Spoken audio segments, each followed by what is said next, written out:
falando? E agora? Doutor, eu tenho uma dúvida. Eu queria saber se a pressão, né, arterial, o senhor falou da pressão ocular. A pressão arterial tem alguma relação com a pressão? Então, isso é uma das dúvidas mais frequentes no consultório, né? Se há uma relação direta entre a pressão arterial e a pressão ocular. Existe uma relação, porém, não é um fator determinante para essa doença em si. Tá? A gente sabe que o fluxo sanguíneo para o nervo óptico ele pode estar relacionado com a progressão da doença. Sim. Então, em algumas situações é muito necessário a gente fazer um acompanhamento junto com o cardiologista. Então, existem perfis de pacientes que as pressões oculares elas estão muito bem controladas pelo medicamento, porém o paciente ainda assim continua tendo perda de campo de visão. E quando a gente vai investigar, é um paciente que sistemicamente é um hipertenso, que tem uso de algumas medicações sistêmicas para controle da pressão arterial, que possa estar interferindo no fluxo sanguíneo para o nervo óptico, né? Ou um paciente que tenha um descenso noturno muito significativo, e é quando você faz uma avaliação cardiológica, também se faz necessário discutir com esse cardiologista a possibilidade da troca dessa medicação para melhorar essa hipotensão noturna que o paciente está tendo, porque a gente sabe que o fluxo sanguíneo para o nervo óptico ele é imprescindível, ele é muito importante. Perfeito. Uma outra dúvida, doutor. Os pacientes, além da falta de visão, né, do redução de campo visual, como o senhor falou, tem algum outro sintoma que seja assim, sirva de atenção para ele? Um exemplo, uma dor no olho intensa, pode estar relacionado também ao glaucoma? Normalmente a dor ocular ela está mais associada àqueles glaucomas agudos, Sim. né? Que estão mais associados ao glaucoma por fechamento angular, que são aquelas pessoas, aqueles 10 a 20% que têm um ângulo estreito. Perfeito. Então esse perfil de paciente, sim, a dor ela pode se manifestar como um sintoma de que a doença ela está em atividade e que você precisa procurar um atendimento oftalmológico. Sim. Inclusive, por ser um glaucoma mais agressivo, ele pode levar a uma perda de visão mais rápida. Então, é importante que o paciente que tem um ângulo estreito, uma vez estabelecido que aquele ângulo é estreito, ele fique atento que algumas medicações sistêmicas podem favorecer o fechamento desse ângulo, levando a uma crise e o paciente tem uma perda parcial ou até total da sua visão. Nossa, agora eu queria saber uma curiosidade, assim, de bastidor, doutor, assim, coisa de consultório, né? Olha, tem aquele caso, assim, que o paciente, quando chega no consultório, o senhor como médico, oh, meu Deus, o paciente não está usando colírio, ele não está seguindo o tratamento. Como médico, um paciente que ele já foi diagnosticado com glaucoma, o que é que te deixa, assim, mais preocupado de ele não estar seguindo? Então, é como você colocou, né? Esses pacientes, eles criam uma relação, né, de convivência com a gente de anos. Eu tenho pacientes Sim. de 20 anos, de Nossa, 22 olha anos de aí. acompanhamento de Imagina. glaucoma. E esses pacientes, a gente percebe o perfil dele, né? No momento que ele adentra no consultório, a gente já observa a superfície ocular dele, a gente observa a sua pigmentação palpebral, a sua conjuntiva, então a gente já percebe que ele está usando determinados grupos de medicamento ou não, né? Uhum. E quando o paciente coloca que está usando de forma correta, a gente fica mais tranquilo, mas aí o que vai definir realmente isso são os exames. Sim. Né? Então, se ele usa Importante. de forma correta, a gente espera que a doença esteja estabilizada, a gente espera que a pressão intraocular esteja controlada. Existe uma característica de paciente que ele costuma dizer que está usando, mas ele só usa na véspera, na semana que ele vai fazer a consulta. Olha. Mas ao longo da vida ele sempre tem momentos de esquecimento, de falha no tratamento. Sim. Né? Isso também pode acontecer. Mas a gente é bastante incisivo para o paciente, né? Às vezes até um pouco chato, gera um certo desconforto em dizer para o paciente que ele tem que entender que ele pode esquecer de comer, de tomar banho, mas não esquecer de usar os colírios, Sim. né? Tem um horário, doutor, do dia que seja melhor para o paciente para usar o colírio? Não Então, o tem. comportamento da pressão intraocular ela segue um ciclo circadiano, né? Então a gente tem picos de pressão mais pela noite, madrugada, e ao longo do dia a pressão ela cai ocular. E depois ela vai se elevando no início da noite. Normalmente os colírios eles têm posologia em torno de uma gota, uma vez ao dia ou 2 vezes ao dia. Excepcionalmente a gente tem colírios que são usados 3 vezes ao dia.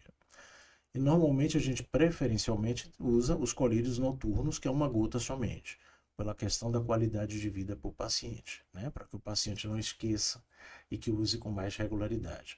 Mas não é uma coisa tão rígida. Às vezes a gente associa, né, adapta o uso desse colírio de acordo com o momento de maior elevação de pressão ocular daquele paciente. Se ela é mais matinal, se ela é mais noturna, a gente tenta adaptar esse colírio. Perfeito. Perfeito, muito boa explicação. Acredito que muitas pessoas estão felizes por todo esse momento, né? Esclarecedor, tratamento precoce, acompanhamento. E eu tenho uma pergunta que eu gostaria de fazer como contatóloga, especialista em adaptação de lentes de contato especiais, se esse paciente que tem glaucoma, que cuida direitinho, que acompanha com o médico, esse paciente ele pode usar lente de contato? Então, retornando àquela pergunta anterior que você me fez, né?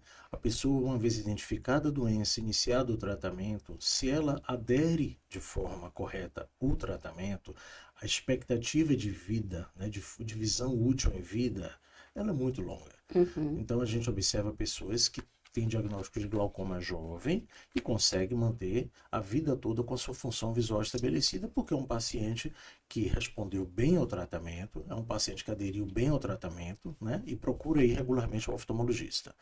O uso da lente de contato com relação ao tratamento do glaucoma não há interferência, desde que no momento que o paciente vai fazer o uso do colírio hipotensor, preferencialmente ele esteja sem a lente de contato. Como normalmente é o horário noturno que a gente utiliza, naquele momento ele já vai estar sem a lente, né? E ele estila o colírio dele para não danificar, não prejudicar a lente de contato, mas não seria uma contraindicação de forma alguma. Porém, quando a gente parte para o tratamento cirúrgico, aí a gente já tem que repensar o uso da lente. Porque Perfeito. o atrito da lente de contato com a área cirúrgica, ela pode prejudicar uma cirurgia que a gente tenha realizado. E aí levar uma falência dessa cirurgia, uma possível infecção dessa cirurgia. Então, uma vez operado de glaucoma, normalmente a gente contraindica o uso da lente de contato. Eu tenho um caso de uma pessoa que eu conhecia que ela usava 5 colírios. E aí, depois da cirurgia, ela passou a usar só um. E ela tinha a questão da pressão ocular, né? Que ficava sempre elevada. Mas acho que para ela foi uma qualidade de vida muito grande, porque ela usava muitos colírios. Isso. Então, quando a gente vê o paciente com glaucoma, a gente tem que pensar sempre na qualidade de vida. Aquele tratamento, né? Ele está adequado para aquele estilo de vida que aquele paciente tem. Aquele paciente é um atleta, aquele paciente é um apresentador de um programa de TV, cuja estética, né, do Sim. ocular vai ser muito importante. Aquele paciente trabalha com microscópio, então tudo isso a gente tem que levar em consideração. Ele tem outras comorbidades, ele tem outras patologias oculares que possam, né, prejudicar com o uso do colírio, piorar com o uso do colírio, então a gente tem que pensar no paciente como um todo. Não apenas no olho, não apenas na redução da pressão. E dessa forma a gente tentar estabelecer qual seria o melhor tratamento para ele. Por isso que o laser hoje, ele tem se mostrado algo muito interessante, porque retarda o máximo possível a necessidade dessa medicação que o paciente possa vir a usar. E as cirurgias têm sempre por objetivo reduzir a pressão. Uma vez você atingindo aquela pressão que você deseja naquele paciente, que a gente chama de pressão-alvo, você consegue deixar aquele paciente provavelmente sem necessidade de medicação ou, como o Carol colocou, reduzir, né, a quantidade de colírios que o paciente estava em uso. Perfeito. Uma dúvida, doutor, na questão da pressão arterial, dizem, né, que a 12/8 é uma pressão relativamente boa. No caso da pressão ocular, tem um número? Então, de uma maneira bem simples, né, o que a gente considera o fisiológico é até 21. A partir do 21, a gente considera o indivíduo ou hipertenso ocular ou portador de glaucoma. O que vai definir essa diferença é algum dano na estrutura ou na função visual do paciente. Tá? Mas a gente não pode ficar preso ao número da pressão intraocular. Porque, como eu relatei anteriormente, existem pacientes que podem ter pressão ocular baixa e ainda assim ter o glaucoma. Existem pessoas que podem ter pressão intraocular alta e não vir a ter glaucoma. Né? Então, a pressão é um fator de risco. A pressão é o único fator de risco que a gente pode intervir no controle da doença. Porém, ela não é, como é que eu posso dizer assim, uma condição sine qua non. Né? O fato de simplesmente a pressão estar alta, que a pessoa vai ter a doença. Eu vou quebrar um gelo aqui um pouquinho, doutor. O senhor é chiquíssimo, falou sine qua non. O que é isso? Gente, sine qua non. Eu preciso saber, porque eu também quero levar o meu para né? Ficar com português assim. Sine qua non. Não é uma condição, como é que eu posso dizer, determinante, é uma condição única. Tá? Perfeito. Claro, e aprendi uma palavra nova. Maravilhoso. Perfeito. Doutor, e em relação à criança, né? O senhor falou que não tem idade para o glaucoma, mas criança é um fator preocupante? Qual é a idade, né? É bebê, é criança, idade média? Carol, o glaucoma ele pode se manifestar em qualquer faixa etária da vida. A gente sabe que, preferencialmente, né, ela é uma doença que tem uma prevalência maior a partir dos 40 anos. Por isso que a gente bate muito em cima da necessidade de você ir ao oftalmologista com uma regularidade maior a partir dos 40. Mas existe o glaucoma congênito, que é aquele que se manifesta ao nascer, tá? Então, 1 em cada 10 mil nascidos vivos, ele pode apresentar o glaucoma congênito, né, por uma malformação, uma digenesia no seio camerular, causando dificuldade de drenagem do líquido e, consequentemente, trazendo a doença.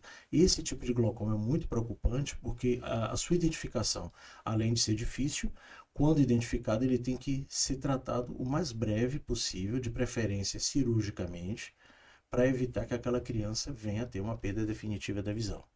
Tá? O glaucoma pode se manifestar na infância e na adolescência, né, que é o glaucoma juvenil. Esse também, ele costuma ter níveis de pressões mais altas, né, e é um pouco mais agressivo também. E ao longo da vida, para cada década de vida que a gente vive, né, a partir dos 40, 50 anos, o glaucoma ele vai se apresentando cada vez mais frequente na população. E uma vez a criança nascendo com algum sinal sugestivo de glaucoma congênito, o pediatra tem que orientar a família a procurar um médico oftalmologista especialista na área o mais breve possível. Quais são essas manifestações? É aquela criança que nasce com um olho grande, né, que costuma ser ter elogiado, né, pela família. Meu filho nasceu com os olhos grandes, olhos bonitos, né, o que a gente chama de buftalmia. É aquela criança que costuma ficar com o olho sempre fechado pela sensibilidade à luz. Né? É uma criança que apresenta muito lacrimejamento, muita epífora, né? O olho fica sempre chorando. E é uma criança também que pode apresentar uma mudança na coloração dos olhos. Os olhos podem ficar um pouco mais azulados, mais opacos. Então, se a criança nasceu com essas manifestações, é importante de imediato procurar um oftalmologista, fazer uma avaliação nesse contexto, se faz necessário fazer essa avaliação dentro de centro cirúrgico com a criança sedada, né? E avaliar, medir pressão, fazer alguns exames específicos. E uma vez estabelecido que realmente aquela criança tem glaucoma, ela tem que ser encaminhada para realizar uma intervenção cirúrgica, né? Para salvar a função visual dela. Perfeito. Então, no teste do olhinho, então, a gente já consegue... Sim. Perfeito. Já consegue ver É bacana, né? Porque hoje as maternidades, elas estão aderindo cada vez mais. Até na própria maternidade já fazer o teste. Que conversa bacana, viu, doutor? Conversa leve, esclarecedora, a gente está bem à vontade. E aí a gente quer agradecer, né, gente? Sim, com certeza. Eu quero agradecer a sua presença, doutor Sandro Gramacho. Isso. Seja sempre muito bem-vindo ao nosso podcast. Eu acredito que a população vai ficar super esclarecida, com todas as dúvidas, né, sanadas. E vão procurar, com certeza, orientação médica, fazer o tratamento de forma correta, para que tenha um resultado efetivo, tenha uma vida longa e viva com qualidade. Muito obrigada por ter vindo, aceitado nossa, né? Com certeza, muito nossa humilde. O nosso mimo, né?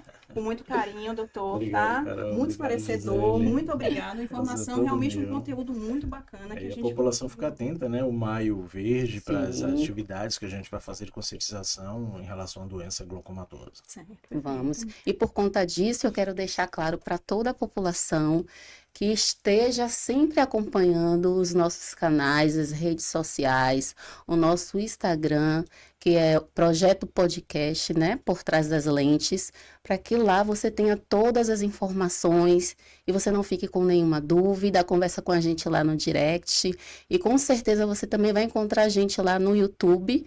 Eu gostaria de pedir, por favor, lá, dê a sua curtida, compartilhe com seus amigos, deixe a sua família inteirada do assunto, porque o projeto Por Trás das Lentes vai trazer muitas informações para vocês. Pois é. Isso aí. Até a próxima, hein, gente? Até a próxima. Tchau, tchau.